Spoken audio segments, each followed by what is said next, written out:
She said the meme! Yo! She did. It is time for some more 100 Degenerates. Make sure you like, comment, subscribe if you haven't already, and Patreon for links and other exclusives over there. But let's jump into it. See what the guy in store for us this week. Oh, the massage girlfriend? Oh, we got the jerk off 10,000 girlfriend. Yeah, that makes sense. Our personal jerk machine. She gonna fit in right there. Yeah, she gonna fit in well. No, you see, she's actually just a sex pest. She's just a sex pest. She just wants an excuse to fondle people. You know what's crazy? This is in a way she's drugged this woman. She's made her feel so much pleasure from before with the massage that now anything that happens, she's in a delirious state. She's already confirmed they're in a delirious state. They cannot consent. The non-consenting girlfriend. There's a very specific muscle that's been aching, ready to release this whole season. Oh boy, do you want to... Can I show you my 15 other bozos? Wait, what? Does she sell this at the school?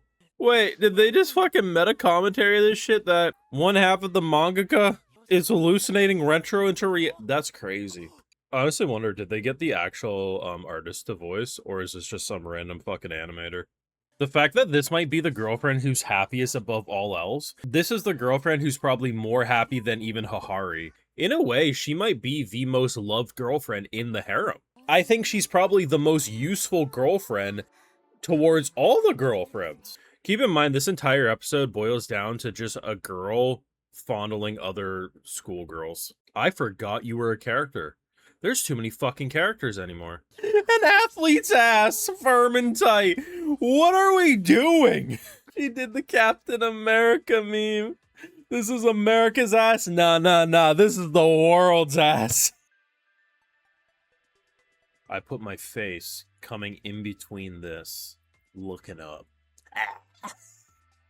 So honestly, I'm going to label her the sexual assault girlfriend. Now, oddly enough, she's probably the most consenting of the girlfriends. Hear me out. She may start with no consent, but like, no one actually says no after it starts. They're like, oh wait, I'm actually kind of into this. So you know what? Maybe this is the most fitting girlfriend of the entire cast.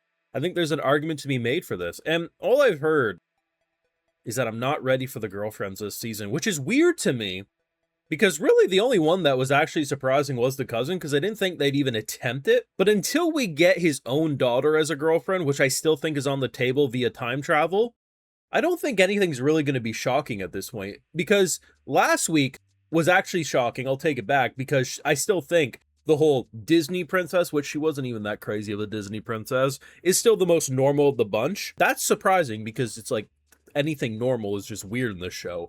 But this is exactly what I would expect. Someone who just wants to feel him up. The more surprising thing is that while she definitely felt up a lot, there was no tugsation on Rentro. But I guess that's a second date for the show. Silly me. But she fits right in. The concept of just watching the entire episode that is just this bozo feeling up everyone. If this was season 1, I'd be like, holy shit, I can't believe they went there. At this point, I'd be more surprised if this isn't a daily occurrence for him. It's kind of hilarious because this might be the entire reason Rentro survives 100 women. Because I used to say it, I was like, there's no way this man can not only satisfy 100 of them, but be able to have enough time to do so, right?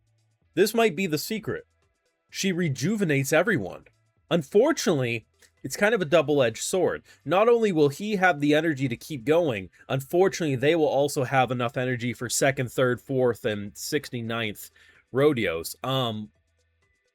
Really, we're gonna need a girlfriend who can manipulate space and time to allow every day to have enough energy and time to do everything. That's my headcanon. She's honestly Rentro's spirit animal, to be honest. Like, this might be the girlfriend who I think understands the assignment the best out of any of them. And I am going to label her the sexual assault girlfriend, mainly because, like, at the beginning of the show, right? So they actually specify that none of them can move. They're in such a frenzy, a pleasure spiral that they can't think straight. Essentially confirming, it's like the equivalent of being, like, drugged up, drunk. And that's what she does. This girl is a fucking menace. And that's why she is perfect for the Rentro family. I think it's hilarious too how they have like meta commentary about one half of the mangaka because like there's two people who work on the one Her Girlfriend's manga. It's a man and a woman, I'm pretty sure. I think the artist is the woman, the man is the scriptwriter, like the one who makes the story. And I love the idea that this is like this like thank you so much for what you do because like at the end of the day like yeah 100 girlfriends is gonna be a lot, right? And it's so funny how they like blur everything. I have no idea if they actually went and got the actual like artist to voice the character, but I think it was so hilarious how it just is like it's so pixelated and it's just so goofy and out there. Like this has been a really great season. It's pretty much exactly what I expect, and for the most part the humor, like maybe once in a while, I'll actually laugh out loud anymore, right? Because it's at a certain point you kind of get used to the insanity. You think this is pretty much what I'm expecting. But there was a couple of moments at the very end of the episode that did have me bust out loud. Like I thought the whole America's ass thing was really funny. But in general, like you see a girlfriend like this. This is the type of girlfriend who, if it was girlfriend number 4, you're like, what the fuck are they doing? When the fucking principal is out here trying to marry underage students, I mean, the girlfriend who just rubs titties and ass all day is pretty much what you expect. And it was kind of funny. So last week I had a question. Who is more demonic, Hahari or the vice principal? And remove your bias when it comes to her attraction. Because yes, one is clearly attractive, one is clearly not. But I don't think you understand. Hahari is a criminal. Attractive criminal, but criminal. The vice principal is literally Satan.